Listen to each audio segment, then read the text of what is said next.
మొన్న అసెంబ్లీ విజయవాడ వచ్చినప్పుడు అమరావతి నుంచి టీటీడీ చైర్మన్ వివిఆర్ నాయుడు గారితో మాట్లాడారు. అలానే వెంకయ్య చౌదరి గారితో కూడా మాట్లాడారు.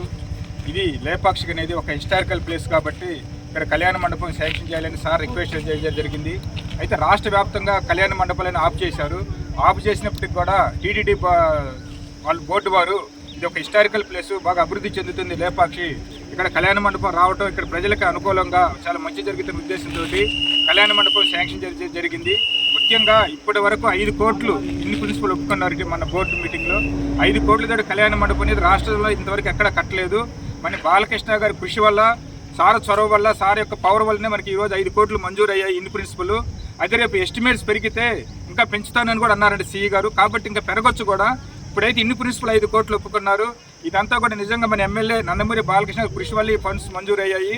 కళ్యాణ మండపం కూడా ఈ పరిస్థితిలో కూడా మంజూరైందంటే అది ఎమ్మెల్యే నందమూరి బాలకృష్ణ గారి కృషి వల్లని తెలియజేస్తున్నాను.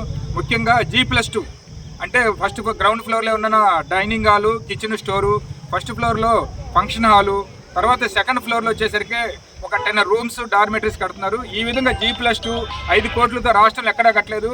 ఫస్ట్ టైం మన లేపాక్షిలో ఎమ్మెల్యే నందమూరి బాలకృష్ణ కృషి వల్ల ఇది శాంక్షన్ అయింది. ఒక మంచి కళ్యాణ మండపం వస్తుంది. రాష్ట్రంలో లేని విధంగా కళ్యాణ మండపం టీటీడీలో కట్టించిన కళ్యాణ మండపంలో హైయెస్ట్ ఫండ్ తోటి మంచి ఒక కళ్యాణ మండపం వస్తుందంటే మన ఎమ్మెల్యే గారి కృషి అని చెప్పాలి. ముఖ్యంగా చాలామంది అంటారు బాలకృష్ణ గారు ఎక్కడో ఉన్నారు అన్నారు. ఎక్కడ ఉన్నప్పటికి కూడా ఫోన్ మీద ఎన్ని పనులు చేపిస్తున్నారంటే అది నిజంగా బాలకృష్ణ గారి కృషి వల్ల అనుకోవాలి. అట్లనే మన చెరువుకు కూడా, మన లేపాక్షి పెద్ద చెరువుకు కూడా 50 లక్షల రూపాయలు మంజూరు చేయించారు.